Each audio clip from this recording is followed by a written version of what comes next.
Hey everybody, welcome to another episode of Winding Away with Corie and Ray. Thank you for joining us again. And today's episode is going to feature an Austrian red. This is our first of 2021. It is. And we thought we'd start off with something a little Austrian. Something a little different to go with the different year we're already having. It's a Zweigelt, correct? Yeah. And it's a Forstreiter 2015. And it's between $10 and $12 a bottle. And it is from Niederösterreich, Austria. Is that correct? Yes. Now, this is one of Ray's favorite varieties. So tell me a little bit. I love Zweigelt. Zweigelt, think Pinot Noir and Beaujolais if they had a baby and they went to Austria. Exactly right. People compare it to Beaujolais all the time. It's light, but it's got nice fruit. Pretty color. I have a lot of customers that only drink red. And so if they're eating chicken or pork or even some seafoods, they want a red. This is a perfect red to have when you would usually have a white. Because it's not overbearing. It's not, big. It's very easy drinking. It's just got great flavor to it. They're not expensive, like you just said, $10 to $12. I love Zweigelt, and I've always had great success with handing Do a lot of liquor stores carry it at wine shops? I had never even heard of it until you. I would not say a lot. Okay. But the ones where you feel like these guys know what they're talking about will probably have a Zweigelt. Okay, for instance, I got this at Wegmans Wines in Princeton. They do carry a lot of varietals. I like they have stuff from everywhere. They even have a whole entire New Jersey section, a New York section of beers and wines. But this is great. You get a lot of cherry, and you definitely get cinnamon. There's definitely baking spice in there. Cherry is certainly very common.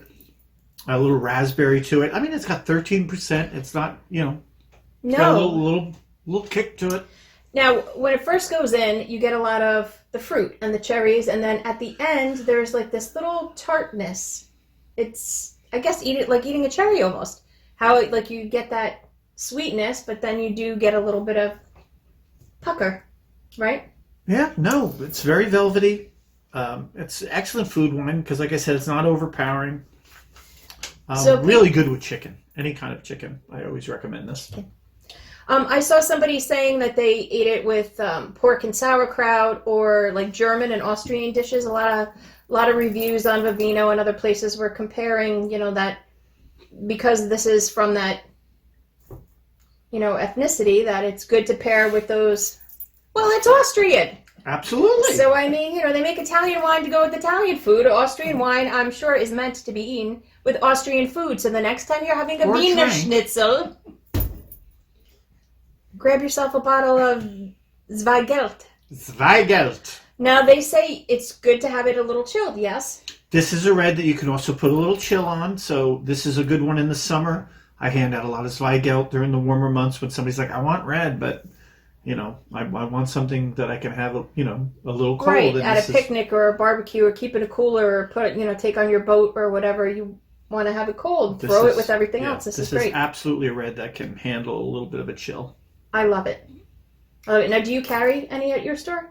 I do carry a Zweigelt. I don't carry this particular one, but I do. And I brought one in because we didn't have one when I started where I'm at. And it's been selling really well. So... Well, see, so off to a good start with our Zweigelt. So if you're in the Cranford area and you want to try one because you can't find it anywhere else, go see Ray. He'll hook you up with the one that he has. Just say yeah. I know what you mean. Wear your lederhosen in and skip on over to see Ray for your Zweigelt. We'll talk about the sound of music over a nice glass of Zweigelt. This is one of my favorite things. Oh, no. As long as he doesn't start singing, we're good. Oh, raindrops on road. How did we... Anyway, thank you for joining us again. We're hoping this year we can bring you a lot more interesting things and get back into the studio, fingers crossed, and have in-person guests again and try to get back to normal life. Say ja to Zweigelt. And as always, good wine. Good friends. Great life. These are a few of my favorite things.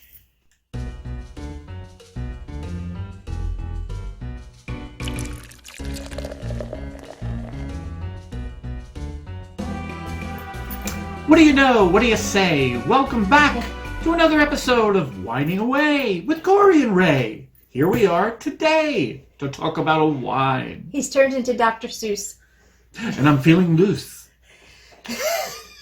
Today we are going to talk about a wine that would, I think, meet a lot of palates. This is a very popular area for this particular varietal. I think they just recently celebrated their 55th year growing Pinot Noir. And of course, I'm referring to the Willamette Valley in Oregon, or Oregon, or Ora. The big debate. How do you say it? But the Pacific Northwest. Oregon. Pinot Noirs are very hard to grow successfully. That's why the places that do can usually fetch a nice little for their wine, because Pinot Noir is very finicky, it has very thin skin. It doesn't like too much sun. It doesn't want a lot of water. It's a real pain in the tuchus. So unlike Cabernet, some call me the Pinot Noir of wine people. Of our family. Well, I don't want to tell you what they call me. Makes me want to move to Oregon. But Oregon, they grow Pinot Noirs very successfully, and they are delicious. Yes, and they're famous for it. We picked up here a 2014 from the Hunt and Harvest. Very, very well known. And retails for in the neighborhood of $30 a bottle. Corie likes when I bring those bottles. And, very much what you would expect from a Willamette Valley. So, Corie, why don't you give us your impressions? It's delicious. Pinot Noir is one of my favorites. You get so much, like a burst of fruit, like a fruit salad in your mouth. But it really, a fruit salad made with cherries and berries and plums. That had all been cooked a little while. Well, it's not a lot of heavy cooked fruits like you get in some different varietals. I like it. I wouldn't call it super fruity, however, but... it's not very dry. It's got wonderful color. Look at that. And it has some legs, so there's a little bit of body to it. And it's got some, it's a 2014, so we've got some years on it as well. 14. An absolute perfect example of what you would expect from the Willamette Valley. This is fantastic. If you are a Pinot Noir fan, which many, many people are, this is definitely a go-to. Now, how hard is this bottle, you think, to find? Hunt and Harvest is not... It's a common name in most... It's not really hard to find. It's not, not Apothic Red. But I would say that, in most of your finer wine shops, you'd be able to find this one. So Huntington Harvest. Hunt and Harvest. Oh, Hunt and Harvest. Hunt and Harvest. Got it. Or Huntington Harvest. Well, you see, if I thought you said Huntington, they might have heard the same thing. Well, they could rewind. They could. They could watch it over and over again. But now we know it's Hunt and Harvest. So if you are looking for it, searching for it on Vivino or Wine Searcher or something like that. Well, you'll have to hunt it. And then once you find it, harvest. Get several bottles, drink away, figure out how to pronounce Oregon, and enjoy it. And message us and let us know what is the correct way to say Oregon. And tell us if you actually get any of the wines that we recommend and what you think about them, please. I would love it. We would. What would you serve this with? This can go with anything. This is one of those wines that you don't even need to pair it with anything. It's easy drinking, but I think it would be phenomenal with certain cheeses that have a really nice pungent flavor. I would love this with prime rib. Really? A little au jus, a little horseradish sauce. I think this would be perfect. But this would also go well with chicken, with pork.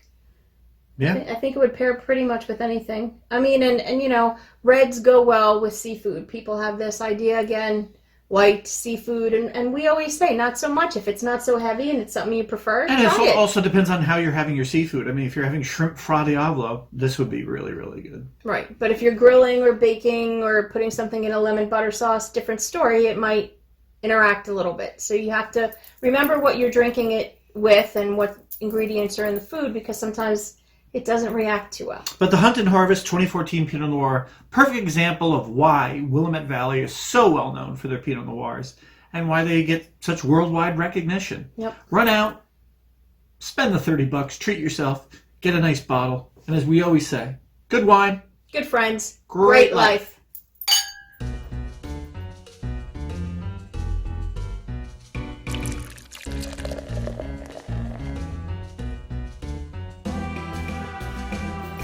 Hello, salutations and greetings, and welcome back once again to another mini episode of Whining Away with Corie and Ray. I am Ray, the wine guy Mo Guinness, and to my left, as always, my sister Corie. Hi, everyone. Thanks for joining us.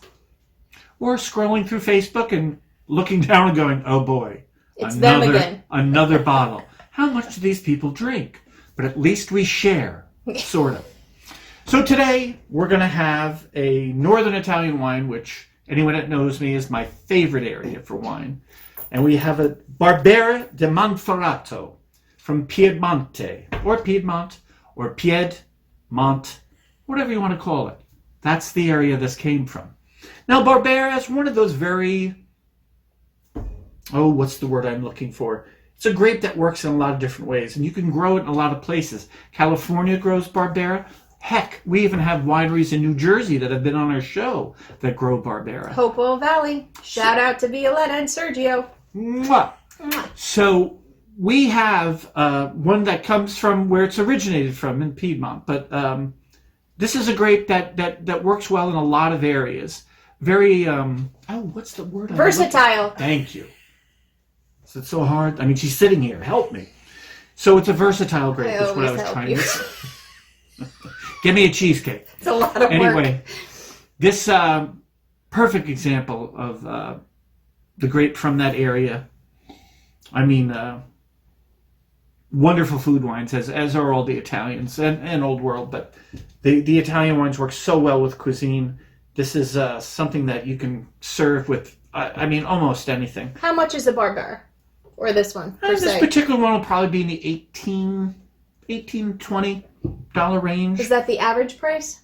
Or do they go up quite high? Or I'm just saying, because certain wines, like if you're Barbera's- talking Barolo, Well, you're starting at a higher price and going up. yes, Barbera would be, you've got Barolo, then you got Barbaresco, and then you've got Barbera. So Okay.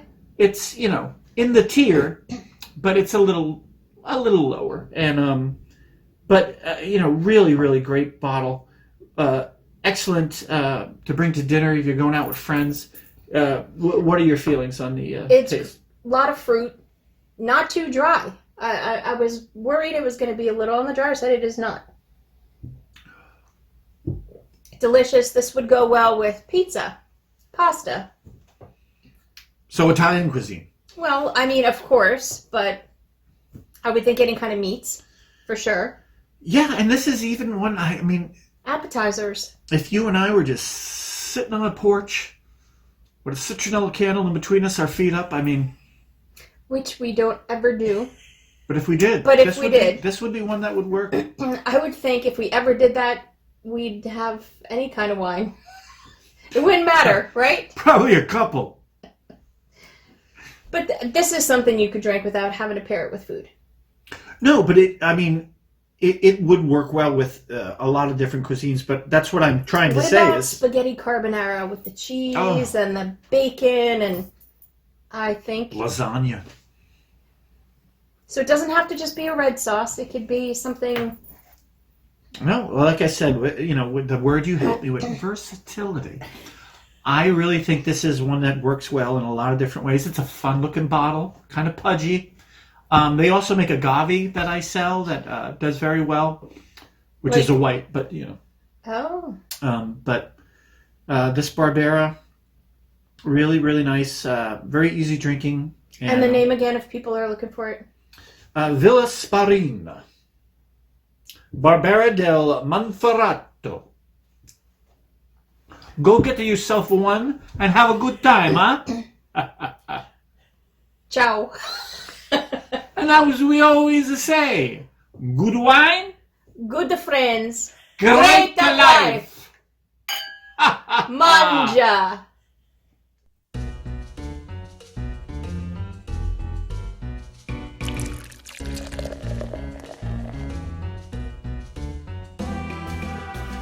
Hello.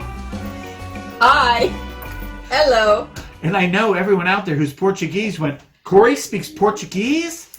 Yeah. Yes. That's what we were trying to do. Now, if we did not say it correctly, please let us know. We would like to know the proper way to say hello in Portuguese. Because What we're saying is, hello, and welcome to another episode of Whining Away with Corie and Ray. And today, we're going to be talking about a Portuguese white, which is why we attempted to say hello in Portuguese. so bear with us. So we have an Avelita Vinho Verde. Vinho. Vinho. Vinho Verde. 2019.